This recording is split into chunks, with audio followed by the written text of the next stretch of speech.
Apa yang bisa dilakukan masyarakat? Pertama, kita lihat Undang-Undang Nomor 14 Tahun 2008 tentang keterbukaan informasi publik sebagai dasar hukum keterlibatan masyarakat. Hal ini pun menjadi sangat penting setelah kita tahu lemahnya penegakan hukum yang dilakukan oleh pemerintah. Kemudian, masyarakat seluruh Indonesia harus tahu bahwa dana desa itu harus digunakan secara transparan, akuntabel, partisipatif, dan berkeadilan. Pemerintah desa harus menyusun rencana pembangunan desa. Apa-apa saja yang akan dijalankan, sumber dananya dari mana, serta anggarannya berapa.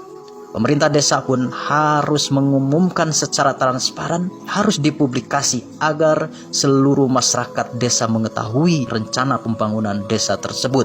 Dan yang paling penting, melibatkan masyarakat dalam perencanaan, pelaksanaan, serta pengawasan. Ditangkap gara-gara dana desa. Tanggung jawab ada di desa. Di seluruh negara kita Indonesia ini ada 74.000 desa.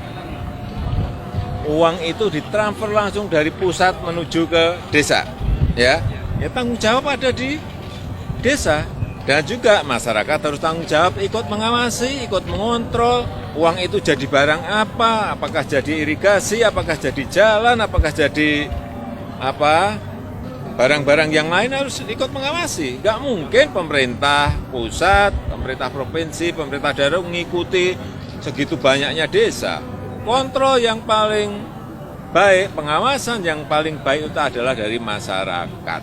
Ya, kita tahu ada kurang lebih 900 kepala desa yang ditangkap gara-gara dana desa. Tapi dari 74.000, ya, bahwa ada yang belok, ya, kita tidak tutup mata. Tetapi dari hasil survei yang kita lakukan, banyak juga yang sudah tepat sasaran.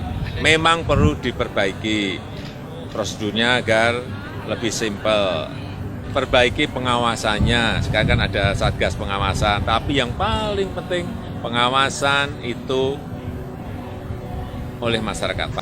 Dalam revisi Undang-Undang Desa, jabatan Kepala Desa disepakati diperpanjang dari 6 tahun jadi 9 tahun. Kepala Desa dapat dipilih untuk 2 periode, artinya bisa menjadi 18 tahun lamanya menjabat. Rapat Balik juga menyepakati kenaikan alokasi dana desa, jadi 20% dari total dana transfer daerah. Dengan kenaikan ini, desa yang sebelumnya menerima dana sekitar 1 miliar rupiah tiap tahun kini bisa jadi sekitar 2 miliar per tahun. ICW menyebut korupsi di sektor desa terus meningkat. Data ICW tahun 2016 sampai 2022 ada 682 kasus korupsi di desa. 959 orang jadi tersangka. Sedangkan potensi kerugian negara lebih dari 770 miliar rupiah. Menyalahgunakan dana desa untuk karaokean. Seorang kepala desa asal Demak, Jawa Tengah terpaksa merasakan dinginnya lantai penjara. Tersangka juga diduga menggunakan uang desa untuk membiayai bisnis bawang merahnya yang berujung gagal dan merugi.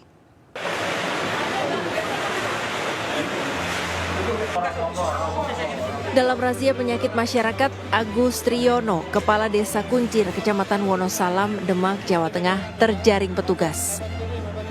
Agus diamankan saat menikmati hiburan karaoke bersama 4 wanita pemandu musik pada siang hari di kawasan Kampung Stasiun Demak. Diketahui Agus alias Godem sering pergi berkaraoke hingga menyewa banyak wanita pemandu musik dan kerap menggunakan uang desa. Belakangan, tidak bisa mengembalikan uang desa, Agus pun harus berurusan dengan polisi.